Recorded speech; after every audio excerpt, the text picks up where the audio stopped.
For millions of years, these weird creatures made their lairs deep in every crevice. Their antennae lanced a passing watery world.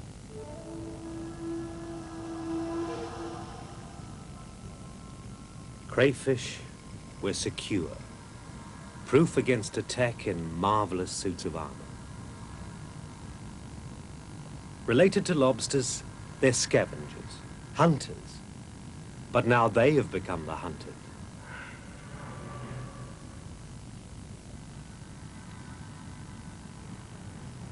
In just a few decades, the crays have been decimated. Their reefs are littered with pots, and the seas crowded with boats.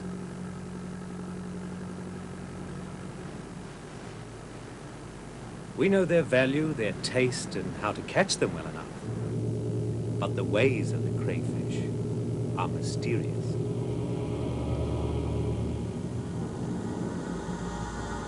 Their greed for dead flesh is what traps them.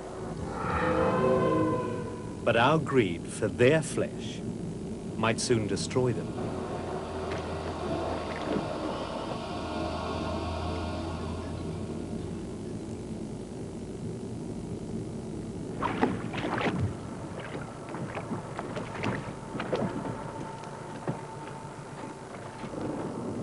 Most of what we know of crayfish has come from fishermen's pots.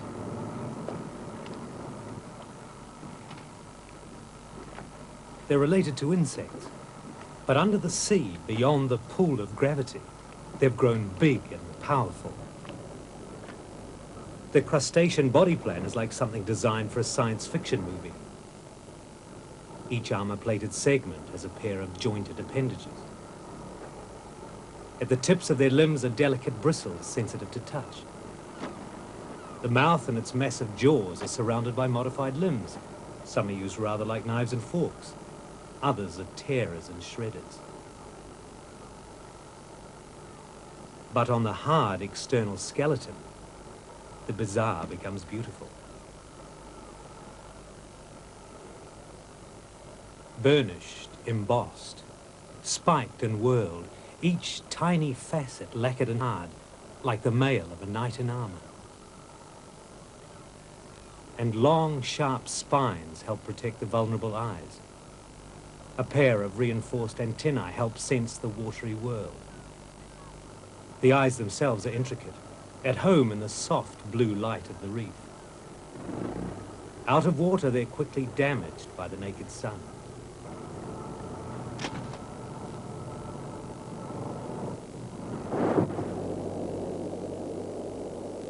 Crayfish in New Zealand have paid dearly for the dubious honor of being a delicacy. And now there's only one place left where they remain in something like their original numbers. Goat Island. It's a marine reserve, no fishing.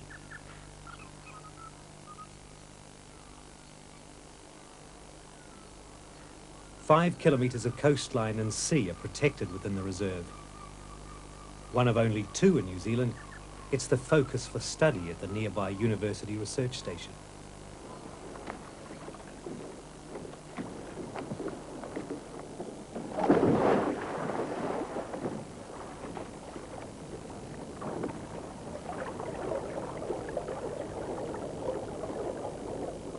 Protected for little more than 10 years, the ocean floor resembles its original, untouched condition.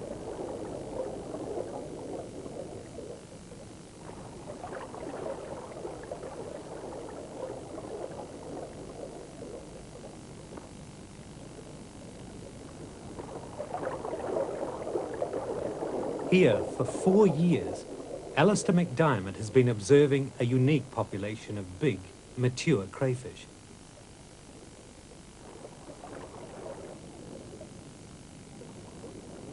His first problem was, how do you tell one from another?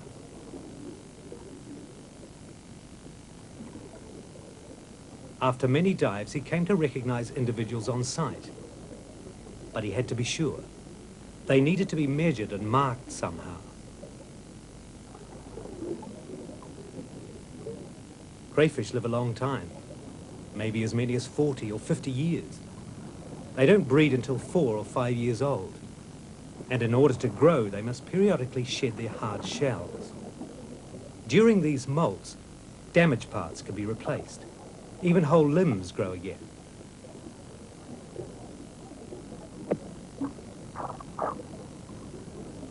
So marking the animal was only effective until the next molt.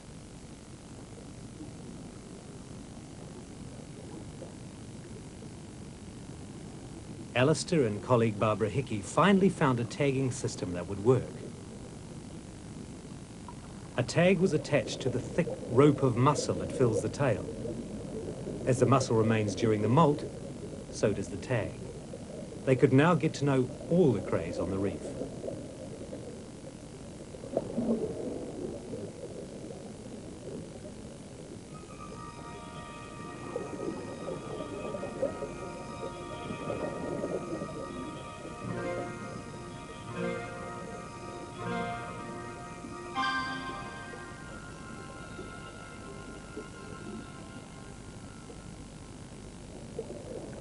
To plot the movement of the crays, Alistair also needed to make a map of the reef.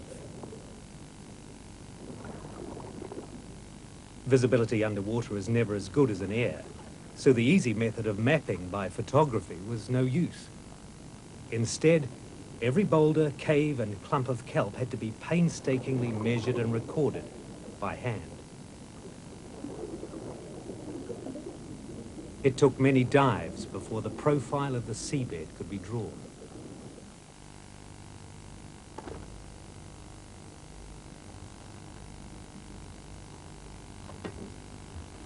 Once completed, each part of the reef could be identified, and the crays of Goat Island were on the map.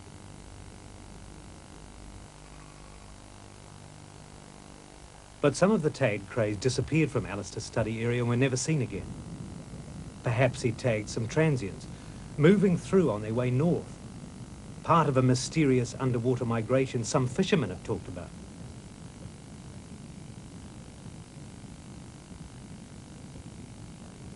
But most stayed put, and slowly their story unfolded.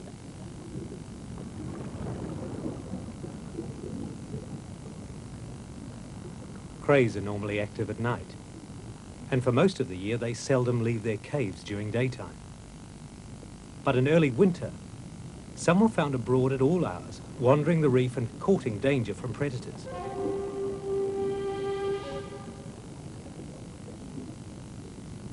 Alistair discovered they were males, in search of stray females. Only the mating urge could be powerful enough to overcome their usual caution.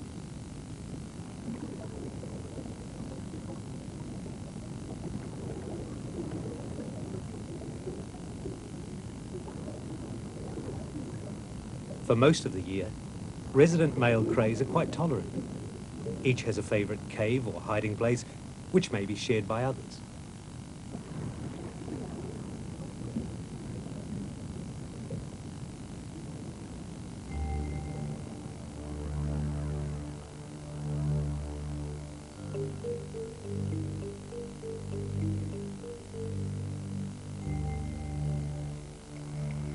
But all this changes in the breeding season. By following the roving males, he discovered an unknown side to the crayfish.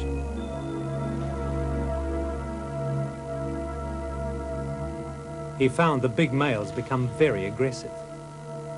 They eject other males from their caves, and females are closely guarded against any intruders.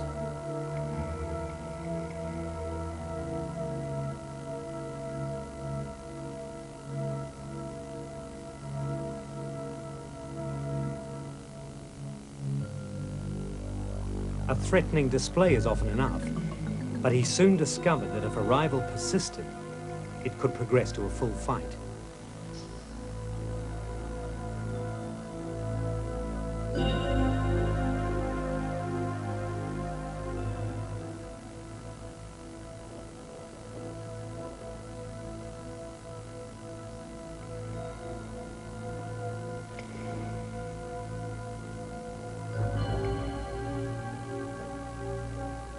A leg or two may fall off, a windfall for the blue cod. But lost limbs are unlikely to lead to lost lives.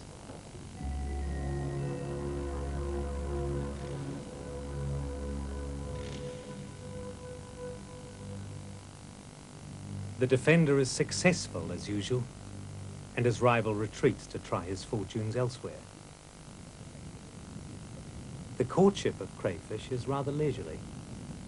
Couples sit head to head and caress each other's antennae, sometimes for hours, sometimes for days before mating. These big breeding crays are important for the propagation of the species and were once very common. But then in the 1950s, everything changed.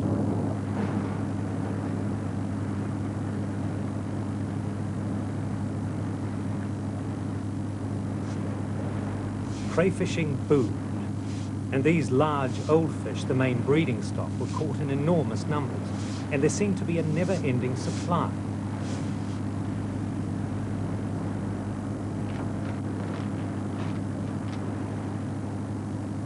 The customers demanded crayfish tails, and on the Chatham Islands, catches were so enormous that at one stage the crays were tailed at sea. A wasteful process, but it saved space on the boats. Space for more crayfish tails.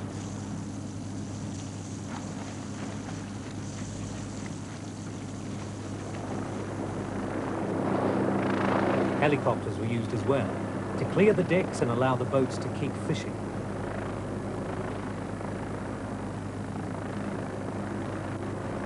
It was open slather. There were few restrictions, and little attempt was made to determine the effect this would have on cray numbers.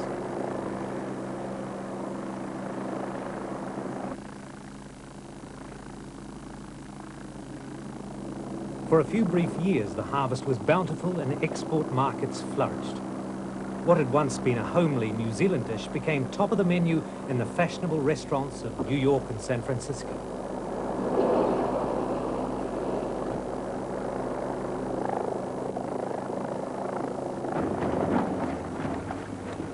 To match its newfound status, the crayfish was given a new international name. From humble cray to aristocratic rock lobster.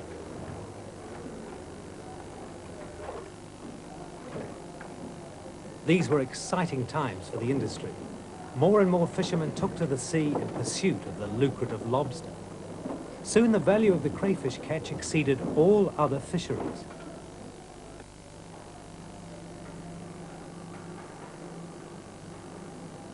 But the inevitable happened. Crayfish were being removed from the sea at a far greater rate than they were able to replace themselves. Catches began to decline, and in some areas they plummeted.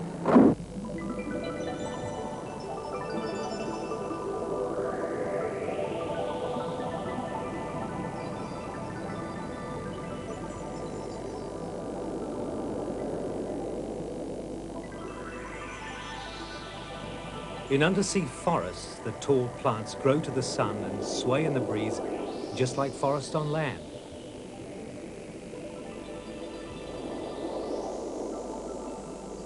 As the water is able to supply all their nutrients directly, roots as such aren't needed.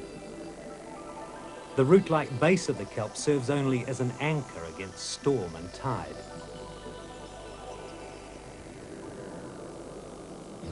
Many creatures besides crayfish live on the forest floor, among them kinna, or sea urchins. They graze on kelp and do it no harm in normal times. But from time to time, kinna numbers build up and roving herds attack the kelp forests.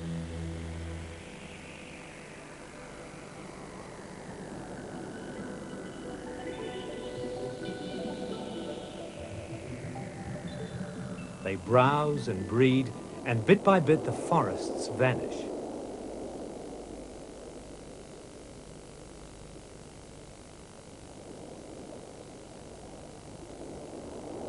It's not certain why this happens, but some scientists think that overfishing of the kinna's predators may be to blame.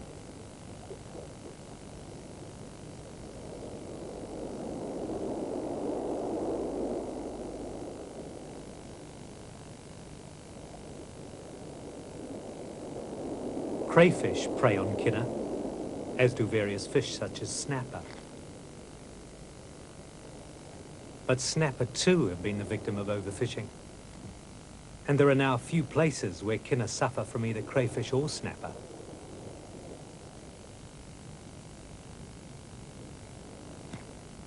One place where they do is Goat Island.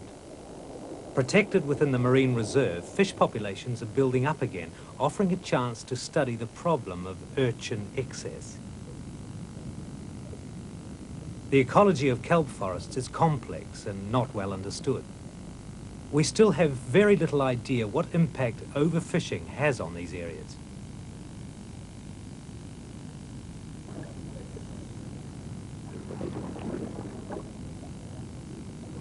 For a long time, cray fishermen thought their quarry moved inshore at certain times of year. Alistair McDiarmid confirmed this. In early spring, he found the males had moved into very shallow water. For the big males, this is a vulnerable time. They've cast their old shells and the new ones are still soft.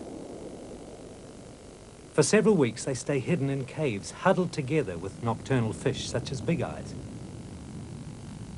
Big crays molt only once a year, smaller ones more often. It's the one serious disadvantage of living in a suit of armor. Even blue cod disregard the outgrown shells, and during the molt, there are many such husks littering the seabed.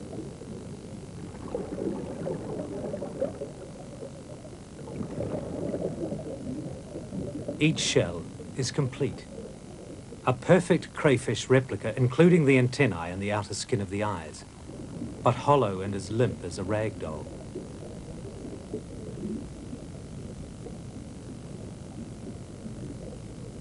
But these shells were all of males.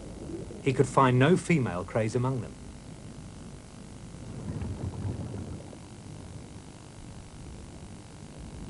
But further out, in deeper water, he then found the females also grouped together. They too are attractive to predators, but for a different reason.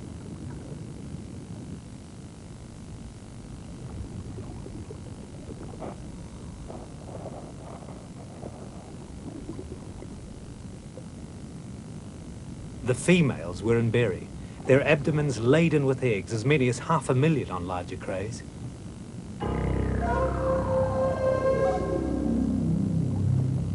Crayfish caviar is irresistible to blue cod.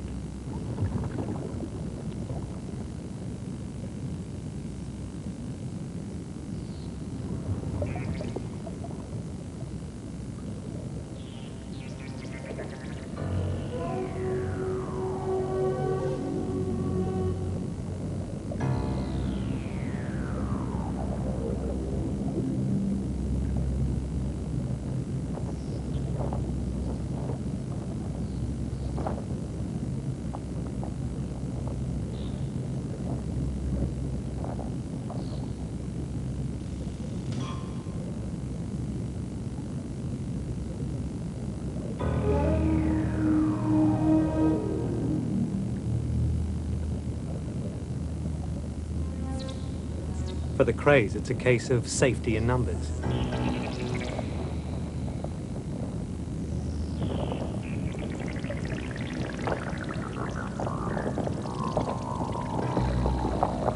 A forest of moving antennae is a far more difficult target.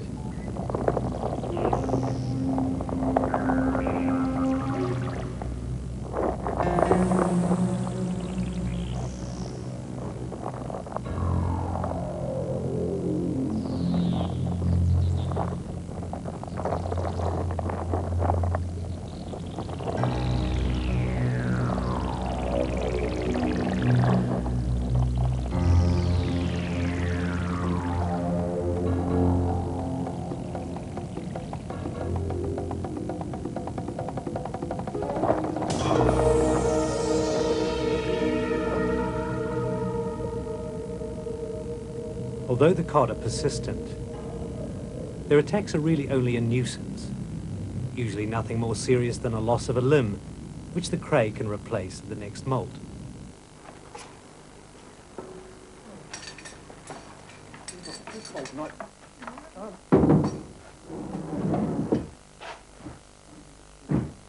Most research dives at Goat Island would be done during the hours of daylight, but Alistair already knew that crayfish were mainly nocturnal.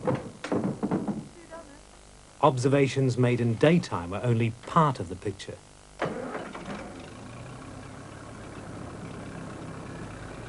He needed to know what was happening on the reef at night. By night, the sea is cold and claustrophobic. At 20 meters, the moon sheds no light, and the endless seabed is reduced to a cave of torchlight.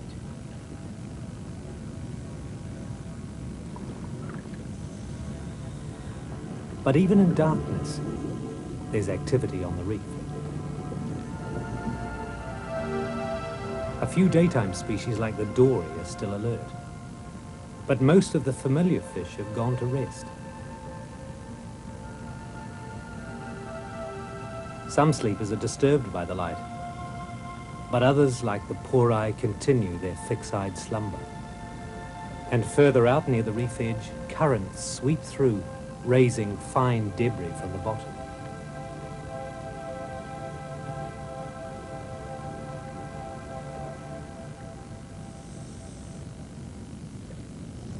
Alistair and his helpers found that a new shift of animals take over at night.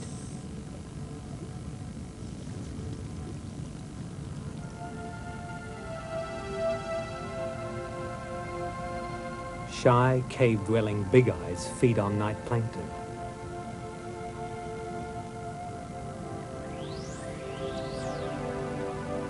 And squid, rarely seen by day, are on the prowl.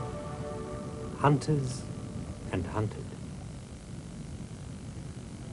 These two are the roles of crayfish. Hunted by day and confined to its cave, after dark, the cray becomes hunter.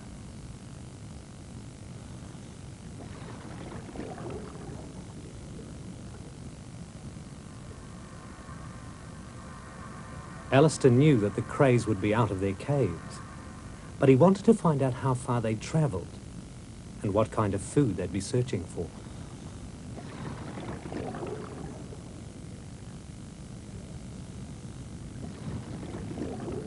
Crayfish are carrion eaters, a habit that allows them to be caught easily in pots baited with chunks of decaying fish. But dead fish are rare on the bed of the sea, and crays must depend on a food source more plentiful than carrion.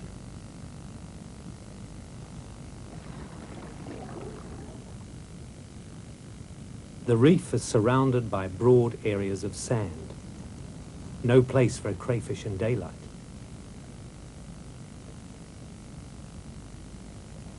But after dark, he found many crays out on the sand, sometimes hundreds of meters away from shelter. What were they doing so far from home?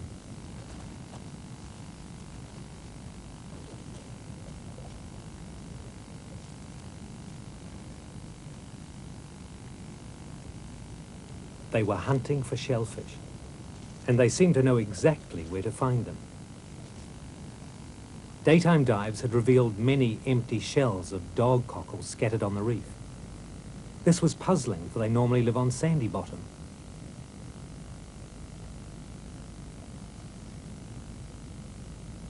The reason now became obvious. Crays were carrying the shellfish back to their lairs, prizing open the shells with their powerful claws. Alistair found that carrion is only a small part of the cray's menu. They dine very well on mussels, paua, snails, even starfish. Virtually anything slower moving than a cray is fair game.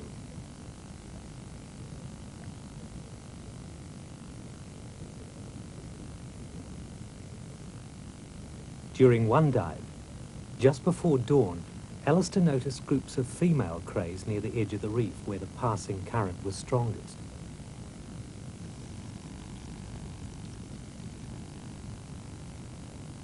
It was springtime, and the females were still in berry.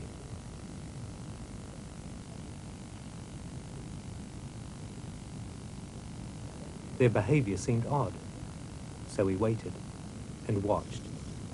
And then, something which no one before had witnessed.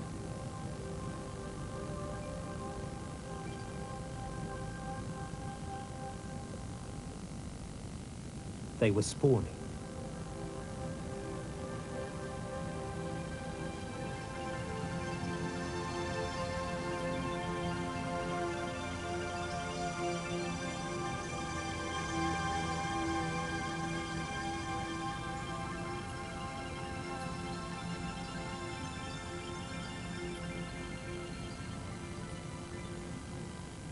Every night over several weeks he observed the same ritual, always at the same time, at the edge of dawn. Perhaps this precise timing between night and day shift on the reef gives the larvae their best chance of drifting clear, of escaping without being eaten. Magnified, crayfish eggs seem inert before they hatch. But soon, movement appears. The first tremor of life. Alistair's research, which began with the biggest crayfish, ends with their smallest form. The eggs hatch into larvae called naupliosoma, while still sheltered beneath the female's tail. Like beetles and butterflies and many other arthropods, the crayfish go through a larval stage. The first larvae are very short-lived and within minutes of hatching begin to change into phylosoma.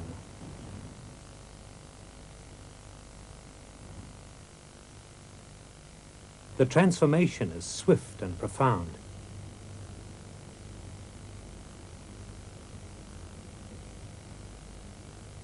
Within its transparent shell, the tiny animal's structure becomes rearranged. And then, foreshadowing a process which will occur throughout life, it struggles free of its obsolete skeleton.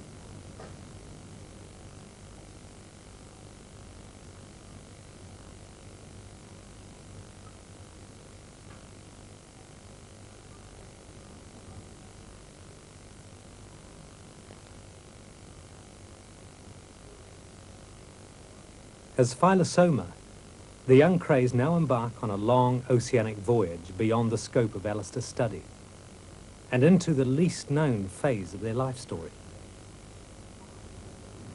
A different strategy is needed to pursue this microscopic organism into the vastness of the ocean.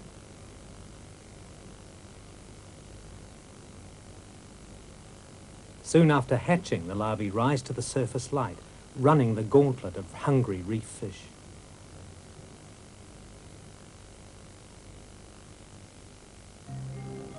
Many marine animals produce larvae. They serve as a dispersal phase, drifting far and wide in the ocean currents. But there are costs.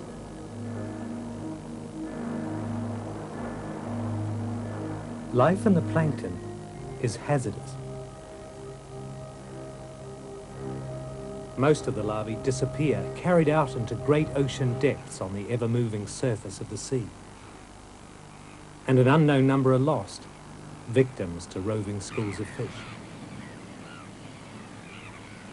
After a year living in the plankton, some crayfish larvae do return. But where they've been and how they get back is a mystery that scientists are now at sea trying to solve.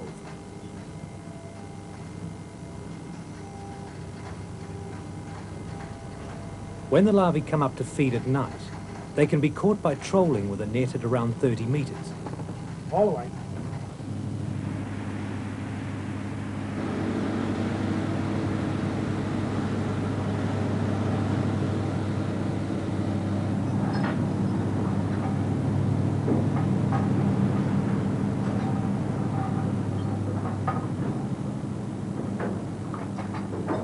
Phylosomas are rare around most of New Zealand's coast. But east of Hawke Bay is one area especially rich in larvae, even hundreds of kilometres out to sea. Fisheries research scientists set out to find why. Every haul of the net brings in a large sample of plankton, but even near Hawke Bay, cray larvae make up a very small portion.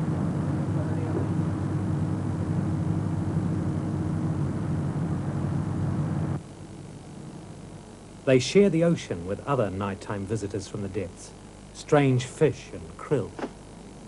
They all take advantage of the dark to graze in the rich surface waters and then descend again at dawn to safer depths, away from dangerous fish schools.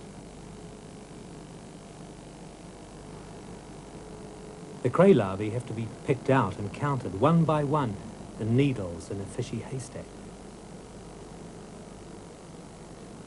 From this research, John Booth discovered that where the ocean currents off Hawke Bay formed a giant eddy, larvae became trapped.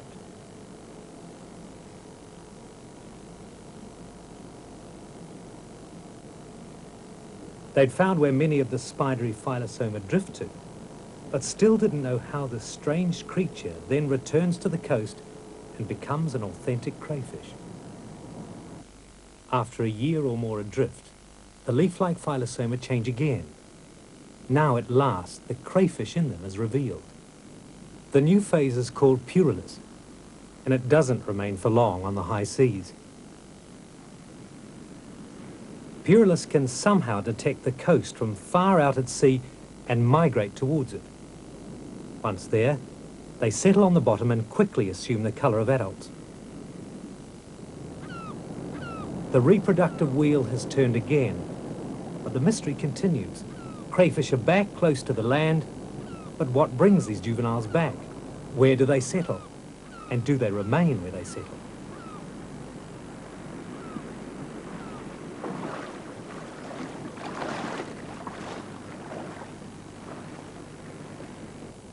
Once inshore, the Purulus settle in crevices on the bottom. So at various points around the coast, John Booth's research team installed its own brand of crevice. It was hoped these collectors would provide an early warning system about the future of cray populations.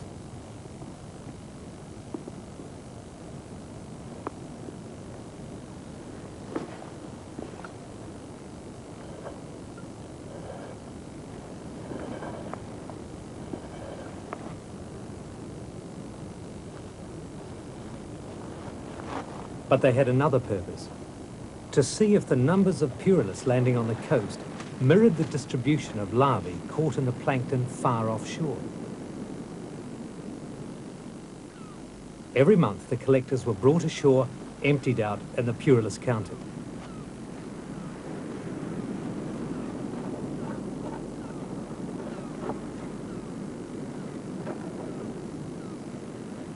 It was found that the biggest catches seemed to follow long periods of onshore winds. This made sense. But when the time came to analyse data from collectors all round the New Zealand coast, the story took a step further.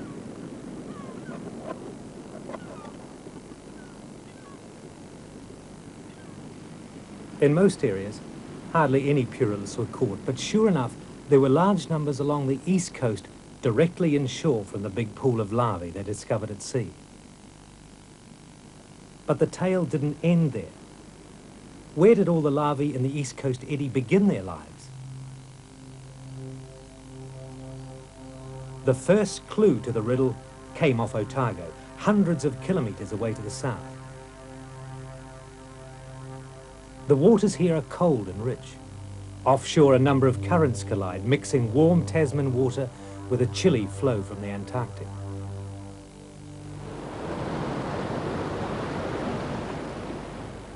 Cold water kelp fringes the coast, and marine life is plentiful.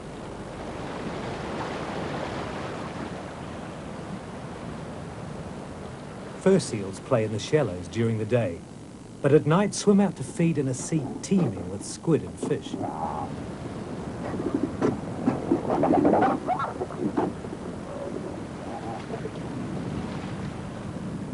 It's also a rich coast for fishermen, and crayfish have always been plentiful. But in 1970, something very strange happened. Rumours spread of enormous catches of crayfish being taken on trawl nets on sandy bottom. Fishermen raced to get a piece of the action, and fortunes were made in a morning.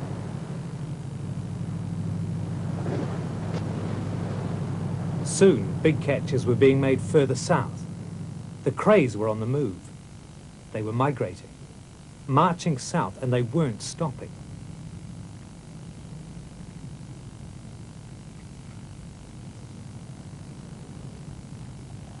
Tagging showed that they were covering at least 5 kilometres a day, and they were walking all the way, wearing the tips off their legs.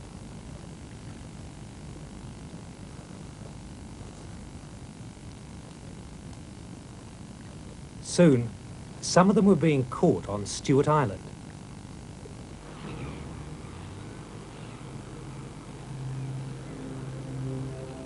Stewart Island is the end of the line. There's nowhere further south than New Zealand, and just a few years ago, the crayfish here were legendary.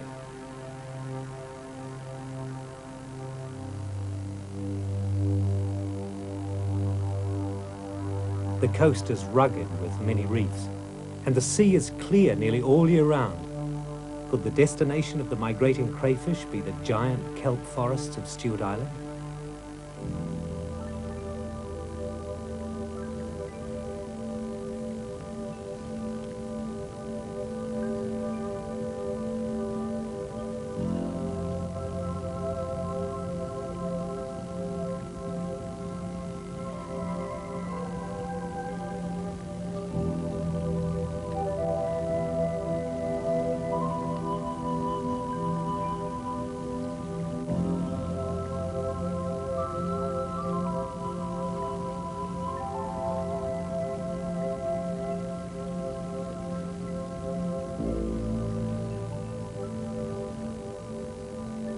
Most of the reef fish are residents, and so are the crays.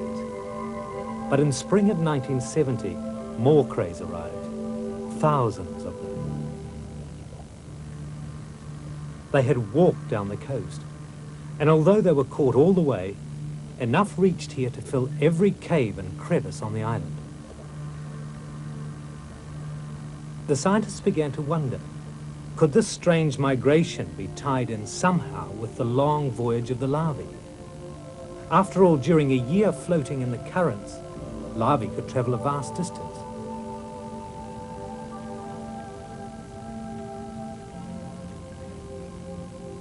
So more crays were tagged at Stewart Island. Perhaps this wasn't the end of the great crayfish migration. There was nowhere further south to go. But it was found some of the crays moved on.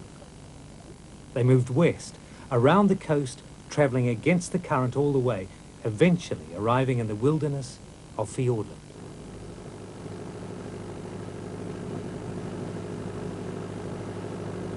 Crayfishing is almost the only human occupation in Fiordland, but here, like most places, catches have declined.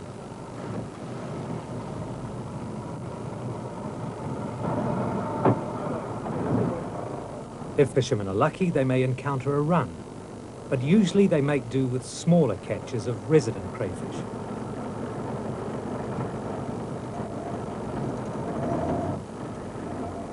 Not all crays make it to Fiordland. Many are caught or stop off on the way. Others may join a rumoured northern migration that fishermen say travels up the east coast of the North Island, and many don't even start this long journey.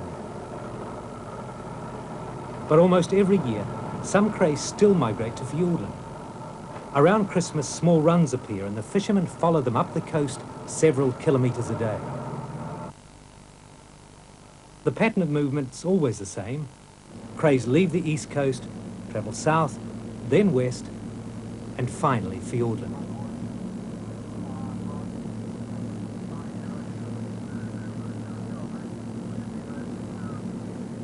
What draws them here and keeps them here, for they don't go back?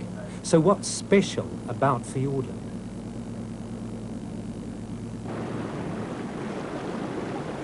It's the wildest place in New Zealand. It's also the wettest. It snows and rains, and the water falls from 1,000 hanging valleys into narrow arms of the sea.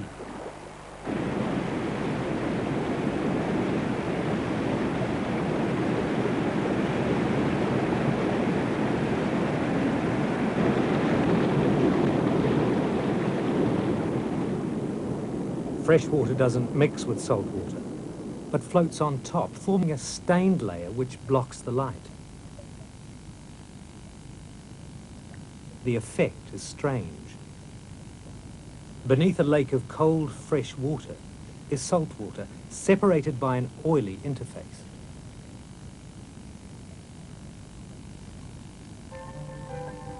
Here the sea carries on its normal life, but with one difference. It's darker here than it should be.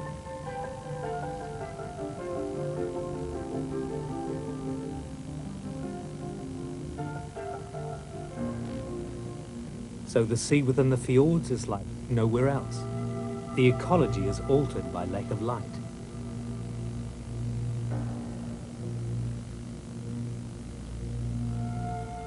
There are red corals on the vertical cliffs which drop away into darkness, and the rare black coral, a deep water species everywhere else.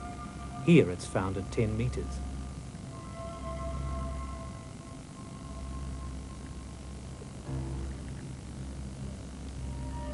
Black coral looks like a ghost of a tree, but is actually a colony of animals.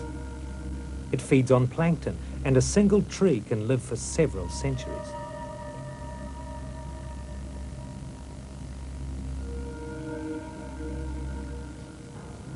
Fiordland is special in many ways. There's no shore in the usual sense, just vertical cliffs beneath the sea, and very little light.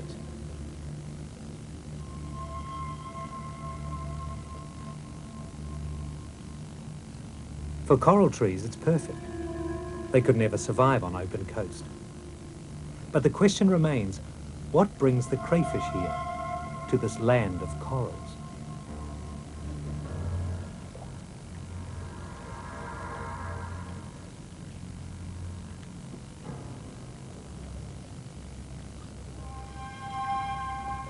Here is a clue. Every square inch of the steep cliff face is covered with plankton eaters, anemones, hydroids, and a great variety of sponges.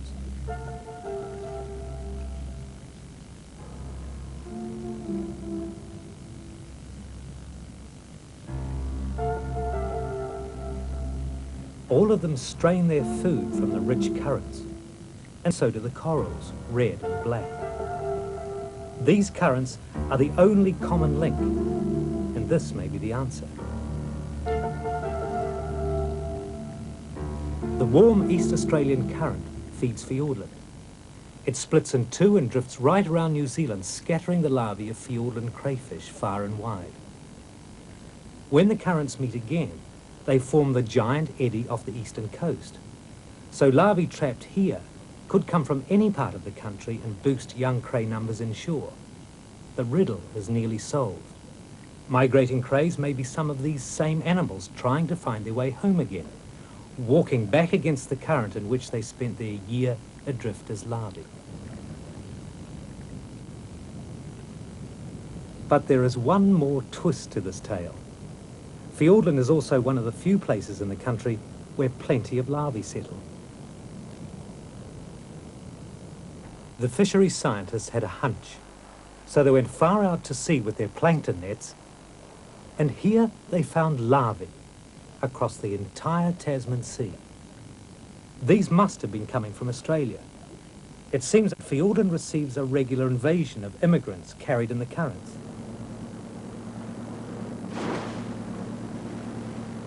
The tale of the crayfish has been long and at times difficult to follow. It spans oceans, beginning in eastern New Zealand and leading all the way back to Australia. But the decline of crayfish is continuing. There may never be another run like the run of 1970.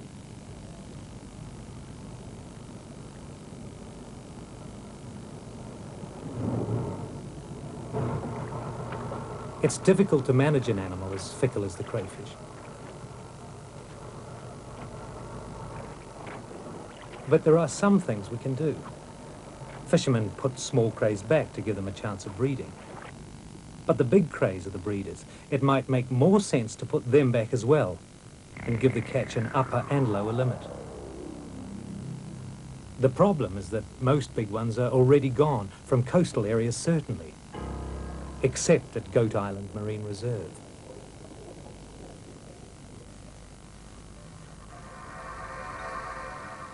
Here it's been shown that a fished-out reef, if protected, will recover. Within 10 years, the crays will be back. The big ones. Breeders.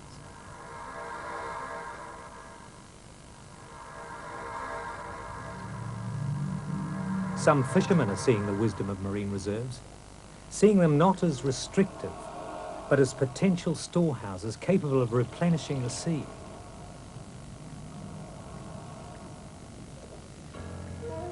Other species would benefit as well if a few more reefs were protected. Big crayfish need not be a lingering memory of some bygone era. We now know that they can come back if given a chance. It's in our hands and in our interests to make sure there's always plenty left out on the reef.